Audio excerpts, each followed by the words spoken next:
Tra la folla commossa per l'addio ad Andrea Soligo anche il figlioletto di 4 anni, tra le sue mani un cartellone con la scritta «Papà ti amiamo». Poco lontano la sorellina di 2 anni. Sono centinaia gli amici radunatisi presso la chiesa di Caerano San Marco per l'ultimo sofferto addio ad Andrea Soligo, il 25enne elettricista di Vedelago, morto lo scorso 5 gennaio nel tragico infortunio a Tezze sul Brenta, ancora increduli per quanto successo al giovane padre. Sopra il feretro la maglia del suo idolo Valentino Rossi, che ha voluto salutarlo con un messaggio in questi giorni: «Ciao Andrea, ovunque tu sia, ti mando un abbraccio forte forte».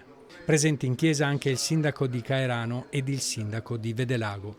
Ad officiare la messa di suffragio Don Antonio, parroco di Vedelago, ed il parroco di Caerano, Don Roberto. La morte di Andrea, improvvisa, tragica, ci lascia tutti senza parole, con un cuore pieno di amarezza.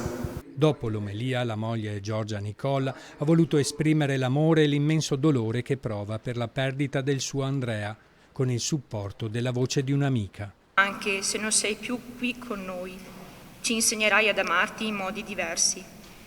Basta solo che tu continui a farmi da spalla e ad accompagnarmi nel difficile cammino che dovrò affrontare senza di te. Ai bambini manchi tremendamente, ma nel loro piccolo colmano il grande vuoto che hai lasciato, salutandoti ogni giorno guardando il cielo, abbracciando il maglione che profuma di te. Sei e sarai sempre l'amore della mia vita. Ciao Andrea, fai sorridere il cielo. Gli amici, finita la funzione, hanno voluto poi accompagnare Andrea in corteo fino al cimitero.